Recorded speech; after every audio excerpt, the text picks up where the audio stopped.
Hi everybody, as promised, this is that video that I alluded to in a previous video about a beat up, all worn out, Porsche 924. So really quick, this is a diecast Porsche 924 Turbo, and it is a race car version marked SO number 94, and it's made by Bbrago.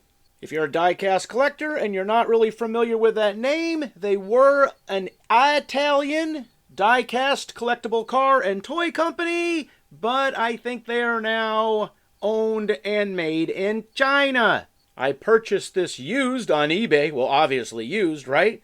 It listed for $9.99 with another $10.95 shipping. So I got this beat up beauty for a grand total of $20.94. American.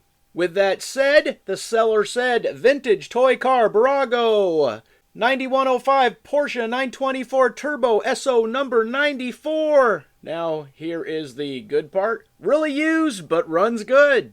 Yes, this shows a lot of wear, and yes, I paid $21 for it, but really, you're not going to touch anything even in this condition for $21.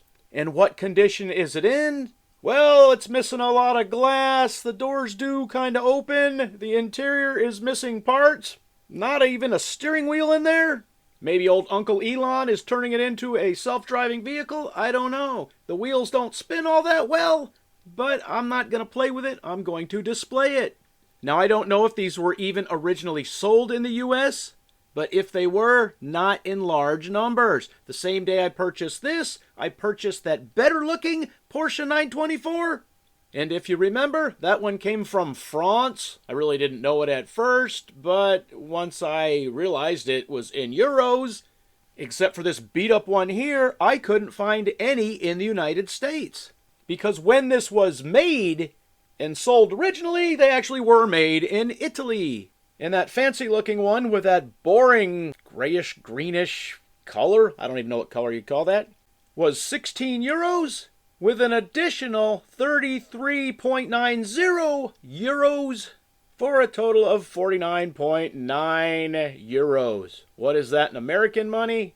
Well, that came out to, I think, $60.80, if my math is correct. But wait, there's more. I paid a tariff on the import of this vehicle. I don't remember how much it was, $12, $18, $22, I don't know. It was another chunk of change. But it doesn't matter, because you can't buy something like this for really any less money than I did here in the good old US of A. And why is that? Well, because here in the good old US of A, we know the Porsche 924 is a piece of crap. Then why do I even bother having a Porsche 924 diecast? If you remember, my rule of thumb is I collect diecasts of pretty much vehicles I've owned, had friends that have owned, or have had some interaction with. This 1982 Porsche 924 is a vehicle I almost got. As mentioned in that previous video, I was helping a friend of a friend up on their farm where there were dozens upon dozens of old vehicles. These vehicles range from rusted out hulks of vehicles from the 1930s and 40s to newer cars that looked like all you had to do was put a battery in them and give them some gas and you could drive them out of the field. So essentially, for the previous 50 years, vehicles were just being purchased or bought, or I don't know how they got them, and brought here to this farm, and there they sat. And after clearing some blackberry bushes, I found a Porsche 924. I had recently had some experience helping a friend sell a Porsche 911, so I knew a tiny bit about them, enough to say, wow, they look cool. But the 924 of this body style, to me, it kind of looks like a mid-80s, early 80s RX-7, and I'm a fan of them too. Now, that Porsche 924 that I almost got didn't look as good as the newer vehicle here, but it certainly didn't look as bad as this beat-up old one here. It was somewhere in between.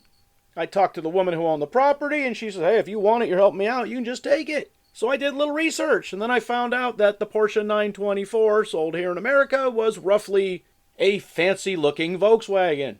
And at that point, I had no further interest in it. No, I'm not totally against Volkswagens. I've driven several. I've rented several.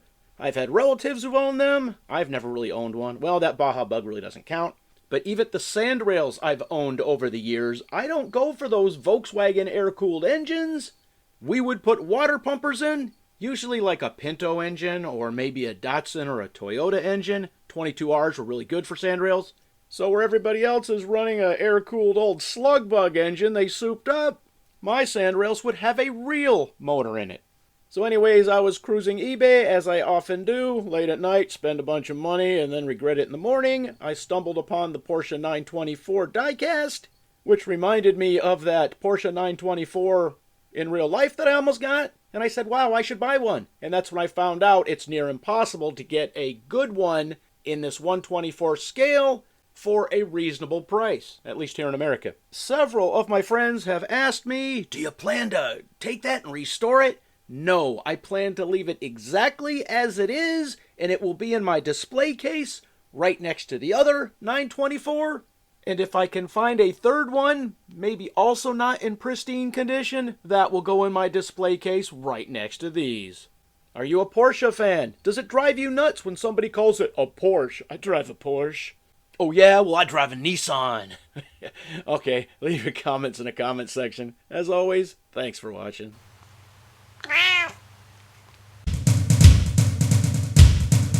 Beanmeister 22, the most dangerous man on YouTube.